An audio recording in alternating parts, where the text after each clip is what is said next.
Welcome to the InfoSec Insider podcast, brought to you by URM, the UK's leading information and cybersecurity specialists.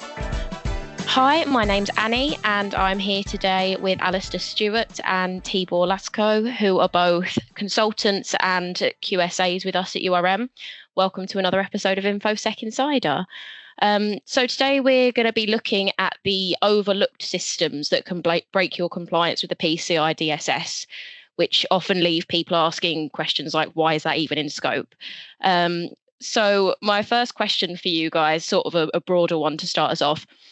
Can you talk us through some of the most common misconceptions about which systems are in scope? I think the one that comes to my mind, I'm sure it'll come to yours first, Tibor, is if you often clients, but we don't store card data, everything's outsourced, why are we in scope? Clients are always saying, but I don't have card data, so I don't need to be in scope. None of my systems see card data because most systems these days will outsource it to a payment provider. And we then have to go to our regular spiel of, yes, but systems that can affect the security of card data also end up in scope. So I'm sure you get the same question a million times from your clients, Tibor. Right. So I think, please, when you went through your training, Alastair, I'm sure the first thing was like anything that stored, processes, or transmits cardholder data is in scope. That's sort of like the PCI mantra. And that's what clients remember the most, I think. But then when the second portion of that sentence is, or any other system that has the ability to impact the security of the cardholder data, this is where usually clients step up, I think, or slip up, I should say. Just take a web application that posts PAN, right? As a payment processor. The web server never stores card data, but it processes or transmits, or could, if it's a redirect, could impact where the redirect goes, where the iframe is pulled from. So even though a web server may not see card number, but it has the ability to impact the security, hence being in scope. Yeah. Especially when you're talking web servers, most of them are using iframes these days, and clients tend to see the iframe as not theirs because it isn't. It's coming from the payment provider. But what they overlook is the fact that their web server initiates that iframe. Their web server calls that iframe, and so if you attack that, you can call a different iframe in, and so you end up with that type of setup in scope. And so they get overlooked because clients don't consider it to be their system. They don't realize that their system is initiating the call to the payment system, and so it's connected to, or it can affect the security of. And that can happen with web servers. It can happen with phone call systems where you're taking payments over the phone and you're pushing out to a DTMF server, the server where they touch on the keypad, takes the tones, your system pushes out to that system to reroute the call. So again, if somebody intercepts that, they can route the call to somewhere else and pick it up. So wherever you're handing off to a payment system, that's a potential inroad for a client, and that's where you end up. Those systems end up in scope. So we do get this an awful lot from clients, especially in their early days, as people said, when you first come across PCI DSS. And the other thing is, connectivity side. So if it's in the same network segment, again, might not see cardholder data, management servers, all of these stuff. As organization may look at themselves and say, I've never seen cardholder data, but on a closer look, a lot of them are in scope. Yeah, management systems, IT systems that the admins use to get in and log in and access these other systems, they are routes in. So you end up there. And also, like the systems on the same network, often clients have a card system on one network environment. There's a bunch of other servers on there that aren't anything to do with card data, but because they're on the same network, they could be used to compromise it. So they end up sort of in scope by default, just being on the same network. And that's when we usually advise our clients to put better segmentation in place and reduce their scope and stuff. So there's an awful lot of periphery systems when you look at the card data and see where that is, but then when you spread out from the card data and go to the next group of systems and the connected systems and the security systems, when you go beyond just the card data, that's where you get an awful lot of clients will miss their systems, they'll miss servers, they'll miss connections, and then their scope won't be correct. Amazing, thank you guys. So next one for you. Why is time synchronization, so NTP servers, a PCI requirement? That feels a bit random. Yeah, it sounds sort of trivial until something goes wrong. I'm sure anybody understands what NTP is. It stands for Network Time Protocol, just in case somebody didn't. So it's basically the consistent time around your environment. And if something was wrong, you need to follow the trail as to the attacker. What did they do? Consistent time is key. Otherwise, it's impossible to understand. It's precisely for that. It's for the investigation of what went wrong. It's so you can line everything up between different servers who will be invariably spread across different time zones in different data centers and different cloud providers in this day and age. And you just need to line everything up. You need to know who did what when, and if when is not the same across your systems, it's impossible to do so. So they include it because it's part of breach recovery or cleanup after a breach or something goes wrong. It's part of that. Part of track attack. So yeah, it does seem a bit random, but once you realize why they included it, it becomes obvious that the time needs to be synchronized so you can recreate events and see what's going on. Right. If I'm not mistaken, correct me if I'm wrong, the big BA compromise back in 2018, I think, eventually came out that the containment was near impossible for them because of their time synchronization was all over the place. Yeah, that's true. Yeah. There's no way they could ever work out what actually happened in that breach, and therefore you can't try and prevent the same breach from happening again if you didn't do that. And I guess there's also another reason, actually thinking about it, for time protocol to be synchronized. If you're, as most intrusion detection systems and prevention systems are these days, you're analyzing the data in real time of what's happening to flag up alerts of potential attacks. You need the time signal to be synchronized across different devices so that those systems can pull that information in from those devices to work out whether there's an attack going on or not, or whether it's just normal stuff happening. So the time synchronization being in place at that point should help you get alerts from your alerting system quicker. If the times aren't synchronized up, it won't look like a coordinated attack. It won't look like a particular series of events to the system that's alerting. So yeah, in this world of real-time alerting, you should be able to detect attacks much quicker, but you can't do that if the time's all off. So there's another reason for your time server to be correct and in place. Is that one that you find people are non-compliant with very often, or is that one that's generally all right? People tend to get it right, that one. I don't think I've ever had issue with consistent time, because you can do it a lot of different ways, not necessarily the way PCI expect you to do. So they're having an internal time server pulling out. Yeah, it's usually part of standard build for Windows and Linux systems that they set up with a time server. And in this day and age of cloud providers, any system set up in a cloud is automatically taking its time from the cloud provider because it's virtualized. So it's rare to not have it. I think the only times I've seen issues is when you're in a virtual cloud and for some reason the system is picking up the wrong time zone compared to where you are because the system's in a different time zone. So there might be discrepancies on configuration side of things, but it's not something that I usually see people not complying with at all, I think. Can card data really leak through system logs? A short answer, yes. Long answer, most definitely yes.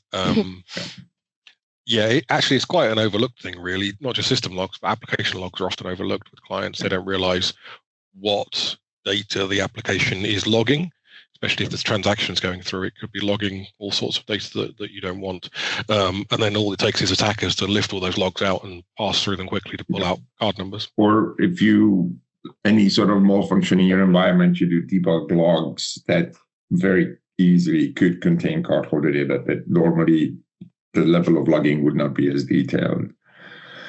But again, it can be, interestingly enough, call recordings, which again, one of those things that people may not look when they talk about logging. And we're dealing with one of our clients right now that inadvertently they retain certain cardholder data that they are not supposed to, but now they have a hard time deleting it because it's a closed system. So yeah, system logs could be your system's logs, or it could be just call recording, which equally important to consider. Yeah. And as you said, it's hard to clean up once you get logs full of card data. The only real option is to mass delete the whole thing, but you don't want to do that because you need it. So yeah. it can be difficult to clean that up. With call recordings, is that where, I think we talked about this in a previous episode, is that where you bring in like pause and resume recording to prevent that? That's where you end up having to rely on humans some of the time, which is always a problem. And interestingly enough, if I'm sure you're the same, Alastair, when you go to a call center and you talk to them and you say, yes, we have pause and resume, your next question is usually, is it agent driven or automated? Mm-hmm. And if it's automated, it's sort of like not a stamp of approval, but it's okay, so things should be better. But my particular client right now had an automated pause and resume. The agent didn't have to do anything, but weirdly, there was a bug in the system and it got the call at the wrong time. So they were under the impression that everything is fine. We have a solution. It's not, there is no human error. But then closer inspection, they just found cardholder data because the system malfunctioned without them even knowing it. So yeah, lesson learned is always check these systems, even when they're automated, check they're actually doing their job. Yeah. But that's, I guess, where we come in when we do the assessments, we do check that, but hopefully clients see that before it gets to assessment time and we find a big old problem at assessment time and have to stop everything. So. Great, thank you guys. So next question for you. Why does PCI DSS even care about service accounts and scripts? Scripts, I should have thought, is obvious. They work on web pages, they initiate functions on web pages, they do stuff on web pages, and some of the largest attacks over the past decade or so have been through scripts. The Ticketmaster attack was launched through third-party scripts. That was a big one, and a couple of others as well, off the top of my head, that were launched through scripts. So they are a massive attack vector for websites because of the way scripting coding works. If you understand scripting, you'll realize why that is. But if you don't, just know that scripts are very susceptible to attack. Yes. And again, service accounts usually have like more like very good privileges, and often do like batch jobs and API calls and whatnot. So that, but you would not normally, well, trust is not the right word, I guess, but you would want to be automated, and those passwords, those access is not necessarily subject to MFA. Passwords could be set to sometimes not even expire. So that's, I guess, one of the reasons with version 4.1 now, the service accounts needs to be audited regularly. So there's a lot more attention given, because of just what Alastair said, this is an area where attackers are very active these days, and it could cause serious harm. Yeah. I certainly found a lot of my clients when we were transitioning to version 4, none of them had ever really considered their service accounts. They'd never looked at them. They didn't have any process to check them. They'd set them up. Nobody knew the password because it's just been randomly generated and bunged in at the start, and they just assumed that that's fine, and they let it go, and that account sits there for sometimes years just doing whatever it is doing, and nobody checks in on it, nobody makes sure it's still needed, nobody makes sure it's still doing the right thing or hasn't been compromised. They're typically set up and forgotten.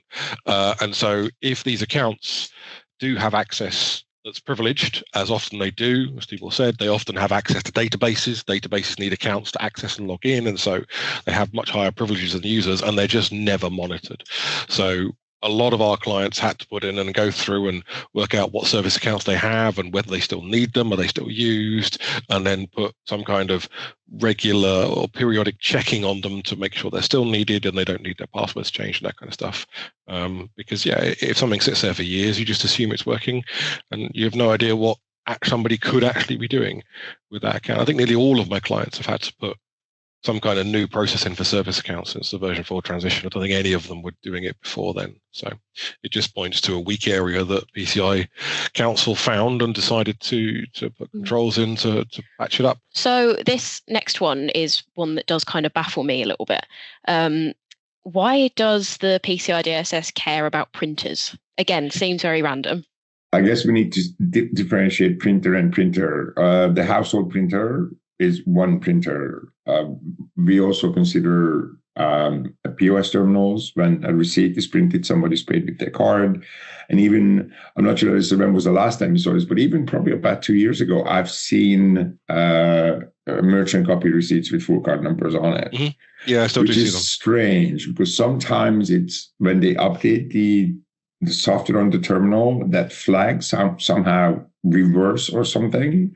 So even like this should maximum the first 6 and the last 4 should be visible on any receipts, or even less information of the card number.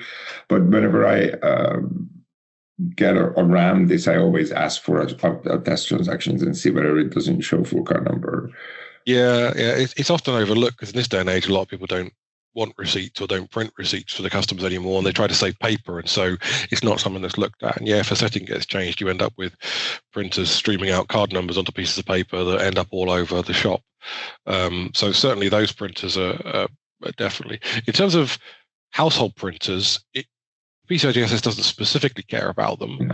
But if they're on the same network as something that's in scope, then by default, they end up in scope. They never need to be. Nobody needs an office printer in their PCI DSS scope unless they're printing out card numbers for some strange reason. I mean, if they're a print house and they've got industrial printers, fine, that's what they do. But the office printer should never be in scope. I don't think there's any reason to have an office printer. But if it sits on the same network as something that is in scope, it potentially ends up in scope. And so that's where we tell our clients to put better segmentation in and to move these devices out. So it doesn't specifically care about printers, but if they end up on the wrong network, then it will care about them as just another device in scope that needs to be secured and controlled. And it's hard to, because most printers have wireless or email printing systems these days. They can be accessed from anywhere in the world and all that kind of stuff. And that's what you really don't want.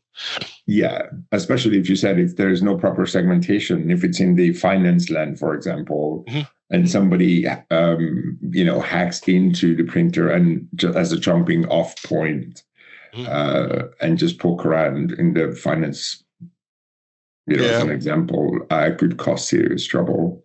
Call centers would be another one. You've got lots of machines in call centers where people are taking payments over the phone, and you've got printers because they need to print stuff out. And so suddenly you've got a printer in scope. And a wireless route and all sorts of other craziness going on. So, it doesn't specifically care about anything other than where the card data is and what can be used to attack the card data. So. We were talking about printers, but just an interesting side way. I just been to the community meeting for the PCI Assessors, and there was a case study presented on network security by a vendor. And apparently somebody's smart vacuum was hacked and put into listening mode in it's obviously not a large call center, but in an area where people were taking payments, and it wasn't like the modern DTMF type payments. So they were like the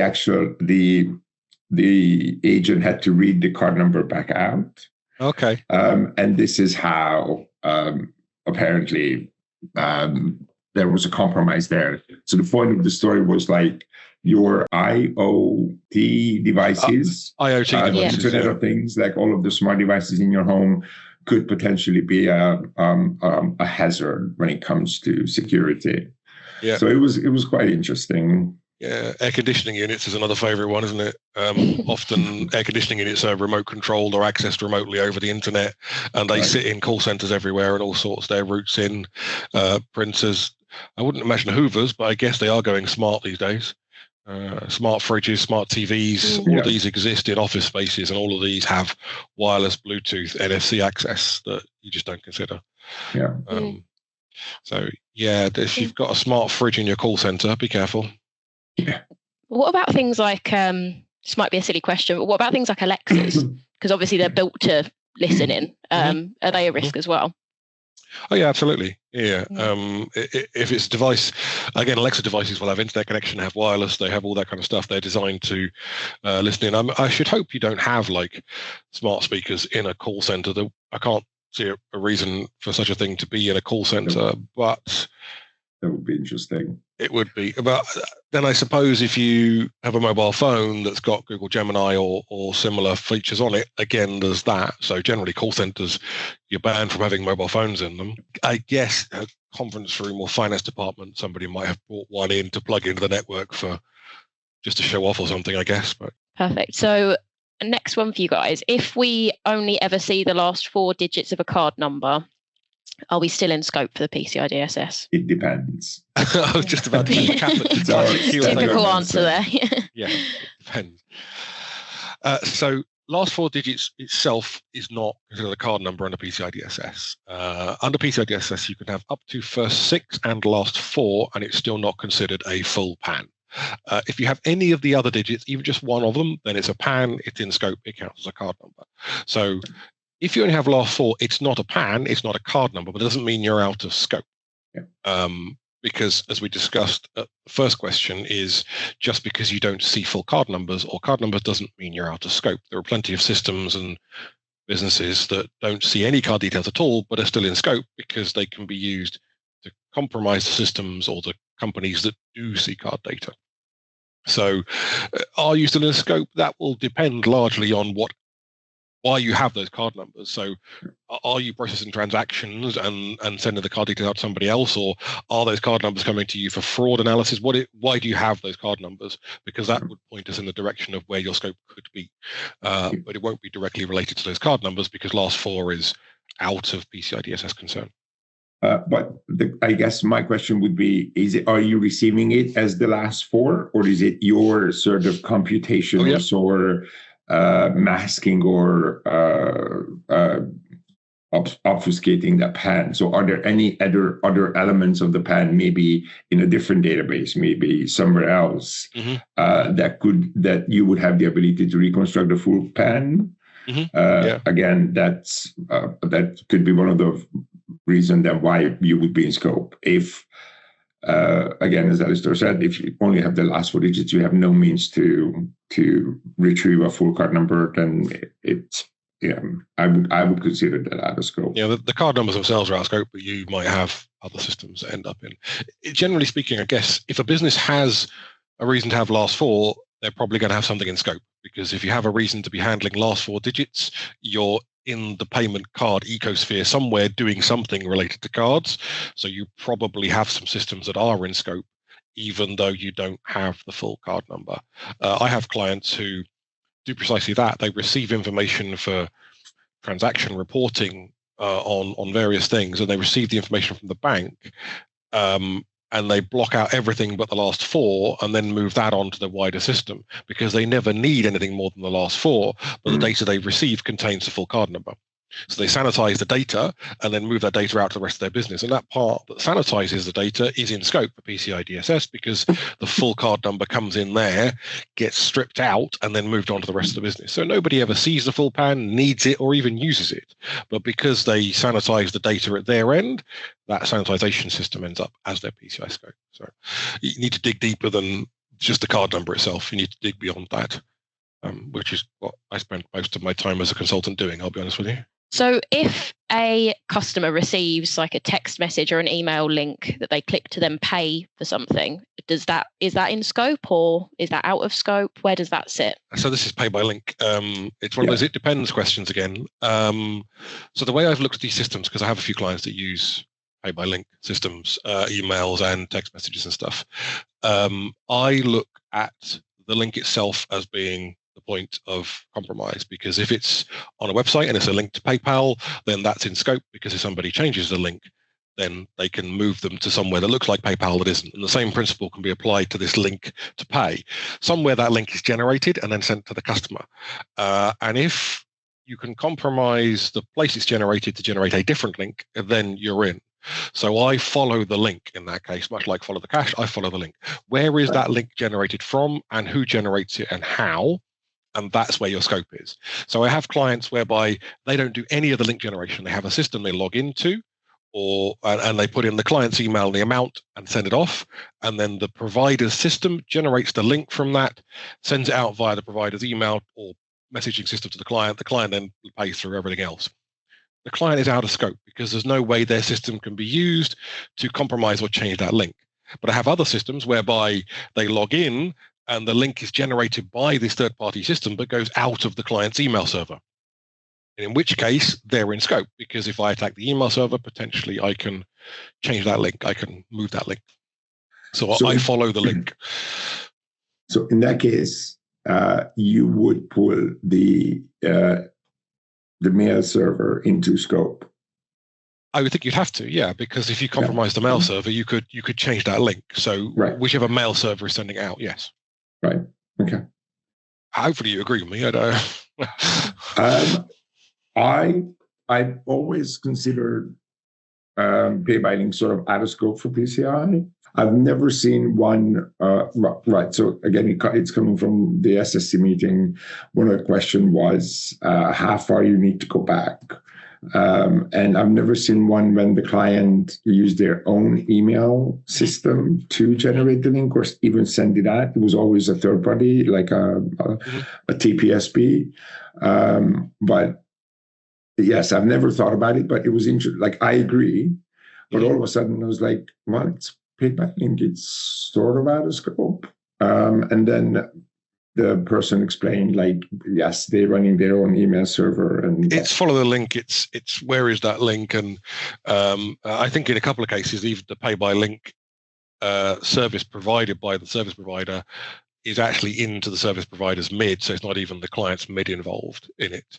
So that means that the pay by link provider is actually the merchant, which means it's just completely of no concern of PCI DSS at all, apart from that provider being compliant as a merchant. So I've seen a few like that. Have you ever come across when that service provider refused to be PCI compliant because they're like, I'm just sending a link? No, I haven't. I haven't had that with any of my clients, but I could see it happening with some providers. I'm sure you've had experience of some providers claiming they don't need to be compliant because they don't see the card number, which is the same discussion we started this with. I don't see the card number. It kind of loops back to question one, doesn't it? Yeah. I don't see the card number, so I should be out of scope. Well, no, not quite. Amazing. Thank you so much, guys. Really interesting discussion there. So if any of our listeners want to ask Tibor and Alastair a question that they can answer in a future episode, you can fill out the form on our website, which is going to be linked in the description below, or you can just leave a comment in the comment section for this episode. So many thanks for listening today, and see you next time.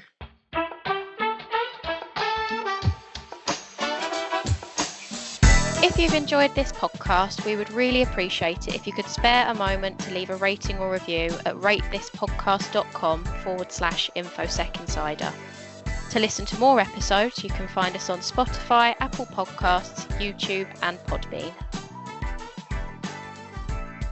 Thank you for listening to URM's InfoSec Insider podcast.